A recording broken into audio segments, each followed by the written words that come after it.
Hello students, coming to question number 7 of exercise 13.5. Question number 7 है एक godown measures 40 metre by 25 metre by 15 metre. एक godown है, cuboid है उसकी shape, ठीक है। उसका मीजर क्या दे रखा है 40 मीटर 25 मीटर 15 मीटर, ठीक है। Length multiply breadth multiply height. Find the maximum number of wooden crates each measuring 1.5 metre by 1.25 metre by 0.5 metre that can be stored in the godown. क्या कह रहा है कि आपको क्या बताना है, उसमें कितनी वुडन क्रेट्स मैक्सिमम नंबर कितनी आ सकती है जिनका हर इसी का मीजर मतलब सेम है और वो कितना है ये दे रखा है, ठीक है, जो कि गोडाउन में स्टोर की जा सकते हैं। तो देखिए गोडाउन का मीजर ये दे रखे हैं, तो यहाँ से हम इसकी वॉल्यूम निकाल सकते हैं। और हर वुडन क्रेट की सेम मेजरमेंट है, तो एक वुडन क्रेट की वॉल्यूम देख लेंगे, एक वुडन क्रेट ने कितना ऑक्यूपाई किया। तो नंबर ऑफ क्रेट्स निकालने के लिए हम क्या करेंगे, पूरे गोडाउन की वॉल्यूम को किससे डिवाइड कर देंगे, एक वुडन क्रेट से डिवाइड कर देंगे, तो पता लग जाएगा उस पूरे गोडाउन में कितनी नंबर ऑफ क्रेट्स आएंगे। तो देखिए सबसे पहले हम क्या निकाल लेते हैं, volume of godown. Volume of godown is equal to 40 multiply 25 multiply 15 metre में ये सारे 25 फोर जा 100 0 15 यानी कि ये हो गया 15,000 मीटर क्यूब। अब क्या निकाल लेते हैं हम, एक वुडन क्रेट की वॉल्यूम निकाल लेते हैं। Volume of one wooden crate is equal to, जिसका मेजर कितना है 1.5 metre multiply 1.25 metre multiply 0.5 metre, ठीक है। तो 1.5 की 0.5 डेसिमल हटा लेते हैं इनका, ठीक है, मल्टीप्लाई बिल्कुल इजी हो जाएगी। ये हो गया 100 मल्टीप्लाई 5/10। तो 5 की 15 से करेंगे 75 की मल्टीप्लाई 125 से करेंगे तो आएगा 9375 और अपोन में हो गया 100,000 एंड 10,000 और मीटर क्यूब। अब हमें क्या निकालने की उस गोडाउन में कितनी नंबर ऑफ क्रेट्स आ सकती है। तो हम देख लेंगे कि पूरी गोडाउन की जो वॉल्यूम है उसमें एक वुडन क्रेट ने कितना स्पेस ऑक्यूपाई किया, तो हमें पता लग जाएगा कितनी क्रेट्स आ सकती है। सो हमारा हो गया required number of crates will be equal to volume of godown, पूरे गोडाउन की वॉल्यूम को हम एक क्रेट की वॉल्यूम से डिवाइड कर देंगे अपॉन में volume of one wooden crate, ठीक है। तो देखिए गोडाउन की वॉल्यूम क्या है 15,000 मीटर क्यूब और एक 9375 अपॉन में 10,000 कहाँ चला जाएगा मल्टीप्लाई, ठीक है। अब इसको कट कर लेते हैं हम, 9375 5 से हो जाएगा, 5 1 जा 5 5 8 पे गया, फिर 7 पे 5 बच गया, 5 5 जा 25 5 3 3000 हो गया। इसको फर्दर कट करेंगे, 5 3 जा 15 5 7 जा 35 375, ये फर्दर हो गया 600, यहाँ पे 5 7 जा 35 5 5 जा 25, यहाँ पे हो गया 5 120 15 5 जा 25 24 5 जा 20। अब ये 3 से कट जाएगा, यहाँ हो गया 8। तो यानी कि हमारा जो कट करने के बाद आया वो क्या आया 8/5 मल्टीप्लाई बाई 10,000। अब ये 5 से 10,000 कट जाएगा, 8 की 2000 से मल्टीप्लाई करेंगे तो कितना आ जाएगा 16,000। यानी कि उस गोडाउन में ऐसी वुडन क्रेट्स जिनका मीजर ये है कितनी आ सकती है 16,000। So required number of crates will be equal to 16,000 और you can say 16,000 crates can be stored in the godown. This was question number 7 of exercise 13.5. Now come to question number 8.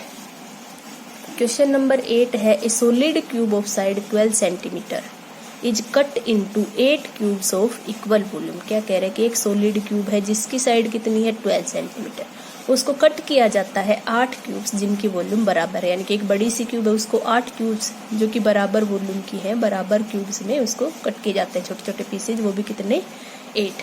What will be the side of new cube, तो हमें क्या बताना है कि जो नई cube आएगी उसकी साइड क्या होगी। Also find the ratio between their surface areas, और फिर उन दोनों की बिगर क्यूब और जो स्मॉलर क्यूब आएगी उनके रेशियो निकालना है। किसका रेशियो निकालना है, सरफेस एरिया।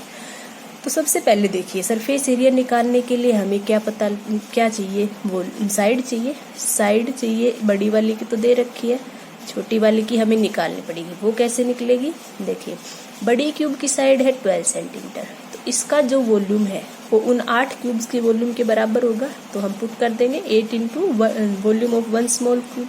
तो देखिए हम कर लेते हैं, तब समझ में आ जाएगा। देखिए let side of bigger cube, जो हमारी बिगर क्यूब है जिसको हमने कट किया है, उसको हम क्या मान लेते हैं, a is equal to 12 centimetre. ठीक है, तो बिगर क्यूब की वॉल्यूम क्या हो जाएगी, सो वॉल्यूम ऑफ बिग क्यूब, जो कि जिसको हमने कट किया है, वॉल्यूम का फॉर्मूला क्या होता है, साइड का क्यूब, यानी कि कितना हो गया 12 इंटू 12 इंटू 12 सेंटीमीटर क्यूब। क्योंकि हमें डिवाइड करना है तो इसको फर्दर सोल्व ना करें, करना चाहे तो कर सकते हैं। ठीक है, now let side of smaller cube, जो कट करने के बाद आई है, वो कितनी मान लेते हैं, 8 सेंटीमीटर। अब देखिए मैं क्या कह रही हूँ, जो बड़ी क्यूब है उसको बराबर टुकड़ों में बांटा गया है, 8 टुकड़ों में। तो जो छोटी क्यूब है उसकी वॉल्यूम क्या हो जाएगी, बड़ी वाली क्यूब को 8 से डिवाइड कर देंगे। सो वॉल्यूम ऑफ किसकी, 1 स्मॉल क्यूब, क्योंकि बड़ी वॉल्यूम की वॉल्यूम जो है बड़ी क्यूब की, उसको 8 बराबर वॉल्यूम की क्यूब्स में किया गया है, तो इसको किससे डिवाइड कर देंगे हम, 8 से। अपोन में क्या हो जाएगा, 8, किसके बराबर आएगी, volume of bigger cube upon में 8, क्योंकि बड़ी क्यूब को 8 बराबर क्यूब्स में कट किया गया। ठीक है, तो इसको काट लेते हैं हम, 2 से कट जाएगा, 2 4 जा 8, 2 6 12, 2 2 जा 2 3 जा 2 6 जा, यानी कि ये हो गया 6 3 18 मल्टीप्लाई 12। ठीक है, तो इसकी मल्टीप्लाई कर लेते हैं, 12 8 जा 96, 216 सेंटीमीटर क्यूब। देखिए बड़ी क्यूब की वॉल्यूम क्या आई थी, 12 इंटू 12 इंटू 12, उसको 8 बराबर क्यूब्स में कट किया गया था, तो एक क्यूब की वॉल्यूम निकालने के लिए बड़ी क्यूब की वॉल्यूम को 8 से डिवाइड कर दिया, वो ये आ गई। अब हमें फाइंड क्या करना था, सबसे पहला पार्ट क्या था, साइड ऑफ न्यू क्यूब। अब न्यू क्यूब की साइड हमने क्या मानी है, a, और उसकी वॉल्यूम हमें पता है, तो हम निकाल सकते हैं ना, क्योंकि हमें भी वॉल्यूम का फॉर्मूला पता है और वॉल्यूम गिवन भी है। Now volume of 1 small cube,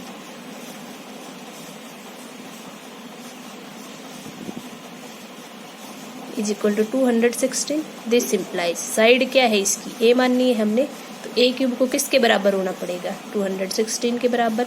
a की वॉल्यूम निकालेंगे, a की वैल्यू निकालेंगे, तो ये 216 है, ये 3 उधर जाके इसकी पावर 1/3, यानी कि इसका क्या हो जाएगा, क्यूब रूट। जैसे स्क्वायर में स्क्वायर रूट लग जाता है, ऐसे यहाँ पे क्या लग जाएगा, क्यूब रूट। तो a की वैल्यू क्या आ गई, 216 के फैक्टर बनाएंगे, जो कि होते हैं 6 इंटू 6 इंटू 6, यानी कि ट्रिपलेट बन गया। तो a की वैल्यू आ गई 6 सेंटीमीटर। सो हमें पता लग गया साइड ऑफ न्यू क्यूब, जो कि कट करने के बाद आई थी स्मॉल क्यूब, उसकी कितनी आ गई, 6 सेंटीमीटर। ठीक है, तो इतना समझ आया। सबसे पहले बड़ी क्यूब की हमने वॉल्यूम निकाली, छोटी क्यूब की जो कट करने के बाद आई उसकी साइड निकालने के लिए उसकी वॉल्यूम पता होनी चाहिए। उसकी वॉल्यूम निकालने के लिए क्या करेंगे, बड़ी क्यूब के वॉल्यूम के 8 से डिवाइड कर देंगे, उसकी वॉल्यूम आ गई। देन वॉल्यूम के लिए हम दोनों फॉर्मूलाज और वॉल्यूम को इक्वल पुट कर देंगे, तो साइड निकल गई। अब हमें क्या करना है, also find the ratio between their surface areas. तो हमें अब क्या निकालना है, उनके सरफेस एरिया का रेशियो निकालना है। तो हमें दोनों की साइड्स पता है, तो देखिए नाउ उसी का नेक्स्ट आगे जो पार्ट है वो रेशियो ऑफ सरफेस एरियाज, किस किस का निकालेंगे, सरफेस एरिया ऑफ, अलग अलग करने की बजाय आप यहीं पे लिख दें, क्वेश्चन लेंथी नहीं बनेगा। Surface area of small cube. अब वॉल्यूम का तो फॉर्मूला होता है क्यूब, सरफेस एरिया क्यूब का निकालने के लिए क्या फॉर्मूला होता है, 6 इंटू साइड का स्क्वायर, और बड़ी वाली को हमने मानना था कैपिटल A, तो 6 इंटू ए स्क्वायर हो गया, और स्मॉलर का भी ये हो जाएगा 6 इंटू साइड का स्क्वायर, और छोटी वाले की साइड हमने मानी थी ए स्क्वायर। अब देखिए 6 से तो 6 कैंसिल हो गया। अब बिगर जो क्यूब थी उसकी हमारे पास क्या दे रखी है, साइड 12, तो ये हो गई 12, ए का स्क्वायर यानी कि 12 इंटू 12, और स्मॉलर क्यूब की हमने अभी निकाली, कितनी आई 6, यानी कि 6 इंटू 6 हो गया।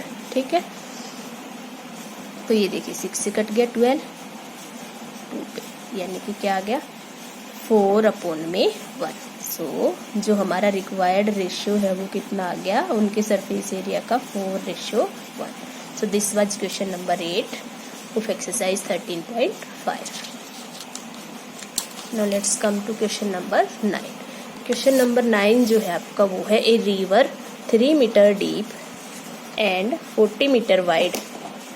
क्या दे रखा है, a river 3 metre deep and 40 metre wide is flowing या फ्लोटिंग एक बात है, flowing at the rate of 2 kilometre per hour. क्या कह रहे हैं कि एक रिवर है जिसकी डेप्थ कितनी है 3 मीटर, विड्थ कितनी है 40 मीटर, वो फ्लो कर रही है किस रेट से 2 किलोमीटर पर आवर, यानी कि 1 घंटे में वो कितना डिस्टेंस कवर कर रही है 2 किलोमीटर। स्पीड क्या होती है, डिस्टेंस अपॉन टाइम। ठीक है। How much water will fall into the sea in a minute. 1 minute में सी के अंदर कितना वाटर जो है फॉल करेगा। ठीक है। तो देखिए सबसे पहले हम क्या देखेंगे, दे क्या रखा है, डेप्थ ऑफ रिवर कितनी है 3 मीटर, विड्थ या ब्रेड्थ की बात है, डेप्थ को हम हाइट के लिए यूज करेंगे, river is equal to 40 metre. और क्या दे रखी है, स्पीड ऑफ वाटर, जो फ्लो कर रहा है स्पीड वाटर उसकी क्या दे रखी है 2 किलोमीटर पर आवर। और हमें क्या चाहिए, देखिए how much water will fall into the sea, जितना वाटर उसके अंदर जाएगा वो किसके बराबर होगा, उसकी वॉल्यूम के बराबर होगा ना, रिवर की वॉल्यूम के बराबर ही तो होगा, क्योंकि उतनी डिस्टेंस में जितना पानी वो लेके आ रही है वो उसकी वॉल्यूम हो जाएगी, उतना ही सी के अंदर फॉल करेगा। और कितनी देर में निकालना है, 1 मिनट में। तो हमें जो डिस्टेंस दे रखी है वो 2 किलोमीटर दे रखी है, कितने टाइम में दे रखी है, पर आवर, यानी कि 1 घंटे में दे रखी है। डिस्टेंस जो हो जाएगी, मान लो रिवर ने यहाँ से यहाँ तक डिस्टेंस कवर की है, ये रिवर की क्या बन जाएगी, लेंथ, यानी कि जो हमारी रिक्वायर्ड लेंथ होगी वो उसकी डिस्टेंस हो जाएगी। लेकिन हमें निकालना किसमें, मिनट में। तो ये डिस्टेंस 2 किलोमीटर दे रखी है 1 घंटे की, तो हम इसको किसके में निकाल लेंगे, देखिए डिस्टेंस दे रखी है, डिस्टेंस कवर्ड, स्पीड का मतलब क्या होता है, डिस्टेंस अपॉन टाइम। तो डिस्टेंस कितनी है 2 kilometre by water in 1 hour. 1 घंटे में जो डिस्टेंस है वो कितनी दे रखी है 2 किलोमीटर। और हमारी जो डेप्थ है और जो विड्थ है वो किस में दे रखी है, मीटर में। तो 2 किलोमीटर को हम मीटर में चेंज कर लेते हैं सबसे पहले। तो 1 किलोमीटर में कितने मीटर होते हैं 1000।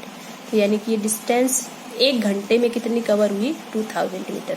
लेकिन हमें आंसर क्या देना है कि कितना पानी सी के अंदर गया 1 मिनट में। तो हम डिस्टेंस निकाल लेंगे किसमें, मिनट में निकाल लेंगे। ठीक है। Distance covered by water in 1 minute. अब देखिए 1 मिनट में, 1 घंटे में कितने मिनट होते हैं 60। तो 2000 को हम किससे डिवाइड कर देंगे 60 से। ठीक है। क्योंकि 1 आवर जो है हमारा वो किसके बराबर होता है 60 मिनट के बराबर। तो ये हो गया 2000/60। इसको कट कर ले तो कितना आ जाएगा, देखिए ये डायरेक्ट कट हो रहा है 20 से हो रहा है। ठीक है। 100/3, यानी कि जो डिस्टेंस है 1 मिनट में जो कवर हुई वो कितनी आ गई 100/3 मीटर। और यही क्या बन जाएगी, मैं क्या कह रही हूँ, रिवर जो है जो कि क्यूबॉइड है एक तरह से, उसकी लेंथ जो उसने डिस्टेंस कवर की वही क्या बन जाएगी उसकी लेंथ। ब्रेड्थ दे रखी है, हाइट या फिर डेप्थ भी दे रखी है। ठीक है। सो जो हमारी क्यूबॉइड है, जो लेंथ है रिवर की, लेंथ ऑफ क्यूबॉइड लिख लो, क्योंकि रिवर क्यूबॉइड की एक तरह से कंसीडर कर रखा है एक पर्टिकुलर डिस्टेंस के लिए। तो ये हो गई 100/3 मीटर। अब हमें क्या बताना था कि कितना वाटर फॉल करेगा सी में 1 मिनट में, और वो मैंने क्या बताया कि किसके बराबर हो जाएगा, वॉल्यूम के बराबर। So volume of water which falls in 1 minute,